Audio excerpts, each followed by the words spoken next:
ગોવિંદભાઈ, તમે ચારણિયા દૂધ ઉત્પાદક સહકારી મંડળીમાં છેલ્લા કેટલાય સમયથી સેક્રેટરી તરીકે હોદ્દો ધરાવો છો. હાજી. કેટલાક સોશિયલ મીડિયાની અંદર વહેતી વાતો થઈ છે હા. કે આ ડેરીની અંદર કેટલાક વ્યક્તિઓને છૂટક દૂધ આપવામાં નથી આવ્યું. શું છે આ કારણ? છૂટક દૂધ સાહેબ પહેલાં અમે આપતા હતા, ઘણો સમય આપ્યું, પણ અમુક સભાસદો ખોટી દાદાગીરી કરીને મફત લઈ જતા હતા. એના લીધે પછી અમે બંધ કર્યું, ઠરાવ કરીને બંધ કર્યું છે. અને હવે તો કમિટી ના પાડે છે, ગામના સભાસદો દૂધ ભરતાય પણ ના પાડે છે. આ આક્ષેપ અંગે જે તે વ્યક્તિઓ દ્વારા આપને કોઈ લેખિત જાણ કરવામાં આવી છે કે અમને દૂધ આપો? ના, જે આક્ષેપ આવ્યો અમને મંડીમાં કોઈ લેખિત જાણ નહીં આપી. આ છૂટક દૂધ વેચાણ બંધ કરવું, એનો ઠરાવ ક્યારે અને કેટલા સભાસદોની હાજરીમાં, કેટલા વ્યવસ્થાપક મંડળના સભ્યોની હાજરીમાં ક્યારે કરવામાં? એ ઠરાવ લગભગ સાહેબ મને એક્ઝેક્ટ તારીખ યાદ નથી, પણ લગભગ વર્ષ જેવું થઈ ગયું.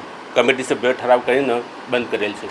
હાલની અંદર આ દૂધ ઉત્પાદક મંડળીમાં કોઈ પણ સભાસદને ગાયનું કે ભેંસનું છૂટક દૂધ આપવામાં આવે છે? ના ના ના, કોઈને નહીં, કોઈ સભાસદ. આ સોશિયલ મીડિયા પર જે ચારણિયા દૂધ ઉત્પાદક સહકારી મંડળીની બદનક્ષીના લગતા કેટલાક પોસ્ટ વાયરલ થયા છે, ઘણા અંગે તમે શું પોલીસ કાર્યવાહી કરશો? હા, એના માટે અમારા ડેરીનું નામ બદનામ કર્યું છે.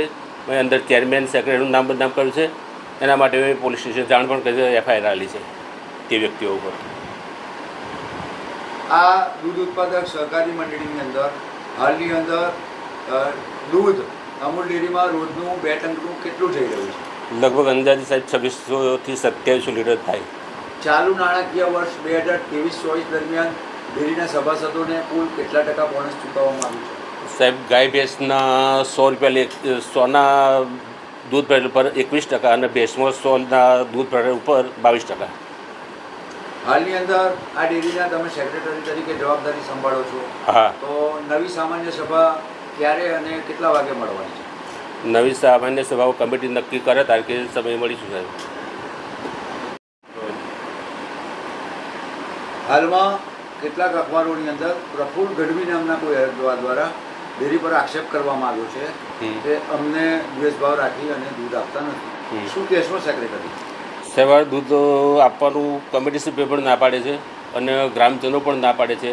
અને તેની જાણ અમે ડીઆરમાં નડિયાદ તથા ગાંધીનગર અમૂલ ડેરીમાં મેનેજિંગ ડિરેક્ટર પણ કરેલી છે. આ ભાઈ દ્વારા વારંવાર આક્ષેપો કરવામાં આવે છે, વારંવાર ડેરીનું વાતાવરણ દોરાય તેવો પ્રયત્ન કરવામાં આવે છે.